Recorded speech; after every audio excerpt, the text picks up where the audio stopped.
लहंगा और कुछ श्रृंगार का सामान खरीद लाई थी। मैं चाहती हूँ आप करवा चौथ की पूजा में ये लहंगा पहनो। अपनी छोटी बहन की तरफ से ये छोटा सा करवा चौथ का उपहार। आपको कैसा लगा? रेखा देखती है कि अर्चना उसके लिए बहुत सुंदर लहंगा और बहुत ही प्यारा श्रृंगार का सामान लेकर आई है। रेखा की आंखों में आंसू आ जाते हैं। वो जलन में आकर आज कितनी बड़ी भूल करने जा रही थी। वो अर्चना को केमिकल मिली हुई मेहंदी लगा रही थी और एक तरफ अर्चना है जो उसे बड़ी बहन मानकर उसके लिए उपहार लेकर आई थी। रेखा अपने ऊपर बहुत शर्मिंदा होती है और जानबूझकर वो दोनों केमिकल वाली मेहंदी की कोन छुपा लेती है। क्या हुआ भाभी? आपको ये उपहार पसंद नहीं आए? नहीं अर्चना, ये उपहार बहुत अच्छे हैं। Thank you. तुम बहुत अच्छी हो अर्चना, बहुत अच्छी हो। अरे भाभी, क्या हुआ? आप तो इमोशनल हो गए। अरे अब जल्दी जल्दी हम मेहंदी लगाते हैं ना।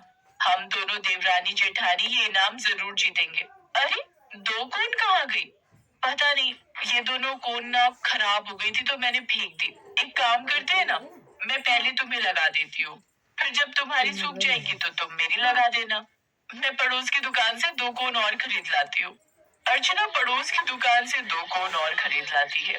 दोनों देवरानी जेठानी एक दूसरे के हाथों पर सुंदर सुंदर मेहंदी के डिजाइन बनाती हैं। अगले दिन दोनों मिलकर करवा चौथ का व्रत करती हैं और पूजा करती हैं। रेखा ने वही लहंगा पहना था जो अर्चना ने उसे उपहार में दिया था। सब मेहंदी प्रतियोगिता में भाग ले रहे थे, पर सबने मेहंदी बाजार से ही लगवाई थी। सिर्फ रेखा और अर्चना ही थी जिन्होंने घर पर अपने हाथों से मेहंदी लगाई थी। इसलिए उन दोनों को ही प्रतियोगिता जीतने का अवसर मिलता है। इसके बाद वो खुशी खुशी घर आती है और अर्चना रसोई में सबके लिए खाना लेने चली जाती है। तभी रेखा की सास उससे कहती है, रेखा बहू, मुझे खुशी है कि तुमने अपनी देवरानी अर्चना को समझा और उसके प्रति जितनी भी तुम्हारे मन में कड़वाहट थी वो तुमने खत्म कर दी। जीती रहो। तुम दोनों देवरानी जेठानी हमेशा ऐसे ही मिलकर सारे त्योहार मनाओ। मेरा आशीर्वाद तुम दोनों के साथ है। उसके बाद दोनों बहुएं रेखा और अर्चना अपनी सास के पैर छूती हैं और आशीर्वाद लेती हैं। ओह गॉड, ये आज की रात कैसे कटेगी? कल मेरी जिंदगी का सबसे बड़ा दिन है। कल अगर आदित्य सर ने अपनी फिल्म के लिए मुझे साइन कर लिया ना, तो कसम से लाइफ बन जाएगी मेरी तो।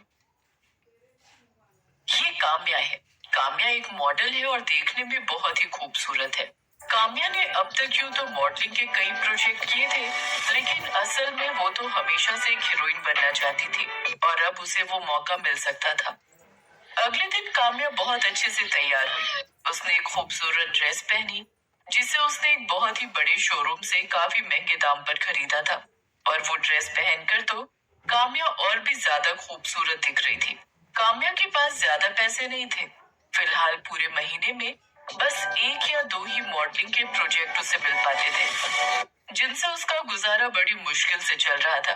लेकिन फिलहाल वो जहाँ जा रही थी, वहाँ जाने के लिए उसने कोई कंजूसी नहीं की थी। उसने फौरन एक ऑटो बुक किया और फिर उसमें बैठकर वो चल दी। कहाँ जाना मैडम? आप मुझे ग्रासिया होटल छोड़ दो। ठीक है मैडम, हम आधे घंटे में पहुँच जाएंगे।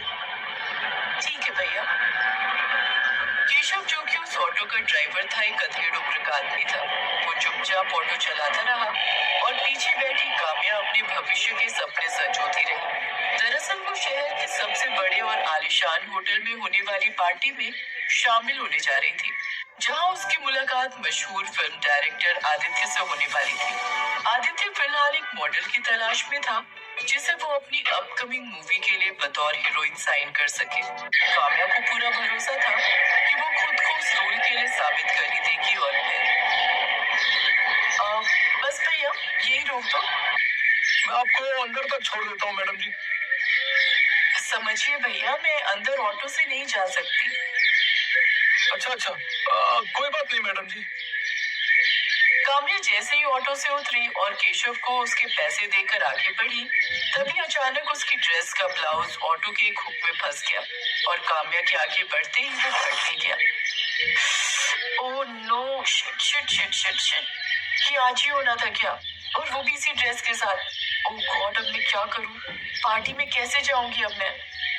अरे अब ये क्या हो गया? ओहो, माफ कीजिए मैडम जी। नहीं भैया, इसमें आपकी कोई गलती नहीं है, मैंने ही ध्यान नहीं दिया।